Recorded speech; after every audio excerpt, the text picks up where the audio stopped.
ये से जलाधारी इधर है तो ये डंडी का मुख शिवलिंग पर इधर की हुई। दूध में कुछ मात्रा में मिली हुई शक्कर, कुछ मात्रा। हमेशा एक बात याद रखना कि जब भी सूर्य नारायण भगवान को जल दिया जाता है या शंकर भगवान को कोई जल समर्पित किया जाता है, शिव जी को जल चढ़ाया जाता है, तो जो जल चढ़ाने वाला पात्र होता है जिसमें जल भरा है या दूध भरा है या सामग्री भरी हुई है और आपको अभिषेक करना है शंकर भगवान से अपने मन की कामना वाला पूजन करना, प्रयास करना। शक्कर डाल दी, कई लोग उसमें दूध में शक्कर को हिला दिए, मिला दिया ना।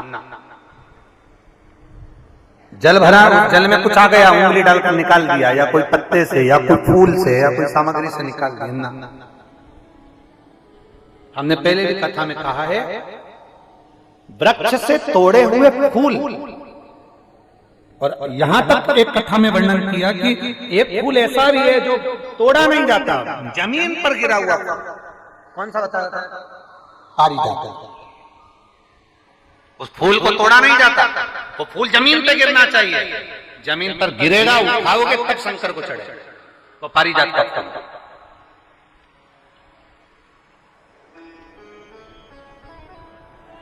वो पारिजात का पुष्प, पुष्प का एक नियम है। अब वृक्ष से फूल तोड़े आपने और उसको धो दिया, वृक्ष को टूटे हुए फूल को तुमने धो दिया या पानी के पात्र में उसको डाल दिया, पानी के पात्र में भी अगर उसको डाल दिया, हमारे पास बाल्टी है, कमंडल है जिसमें पानी भरा हुआ है, लोटा है जिसमें पानी भरा हुआ है, उसमें फूल डाल दिया तुमने, वो फूल भगवान को समर्पित कर रहे हो, निकाल कर वो फूल भगवान शंकर कभी स्वीकार नहीं, कभी नहीं स्वीकार करेगा कोई देवता उस पुष्प को कभी स्वीकार नहीं।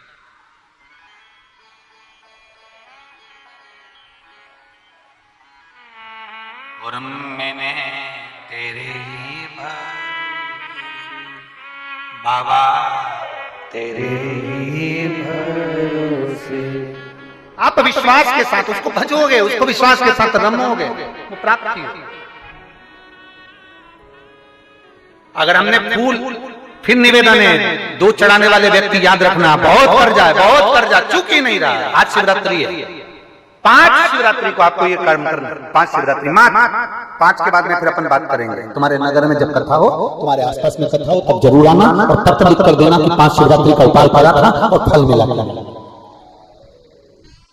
5 शिवरात्रि बेलपत्री की डंडी का मुख जलाधारी की ओर है, दूध में शक्कर मिलाना, शक्कर मिलाने का मतलब है दूध का पात्र उसमें शक्कर डाल दी, पर हाथ नहीं डाला, चम्मच नहीं डाला, फूल नहीं डाला, उसको हिलाया नहीं गया। यहां तक शास्त्र कहता है शंकर को चढ़ाने वाले जल का जो पात्र होता है जिसमें जल भरा होता है, जल का जो पात्र होता है शिव जी को जल चढ़ाने वाला, बहुत। अब हम क्या वर्णन करें और बोलेंगे तो आप कहते हो गुरु जी आप तो न जाने कहां के नियम लेकर आते हो, न जाने कहां।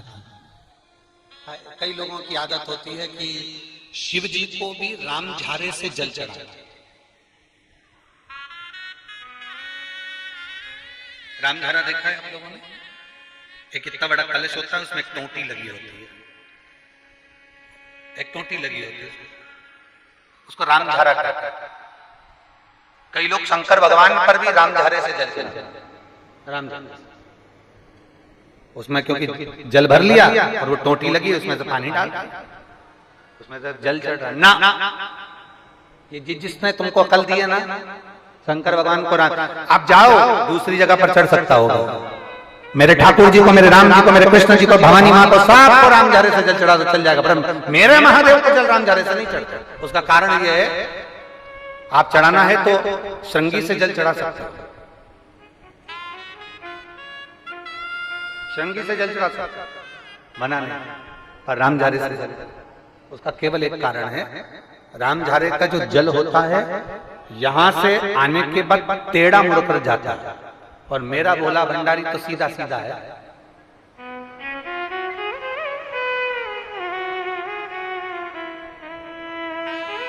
फिर वो भी बहुत घूम फिर के तेरे पास आता है, बहुत घूम फिर, सहजता में भगवान शिव को रिझाने का प्रयास,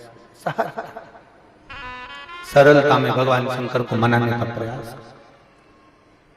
सीधा जल का पात्र लिया, बाबा पर डाल, धीरे धीरे डालो, तुम्हारी मर्जी पड़े जैसा डालो, पर आराम से बाबा को समर्पित करो,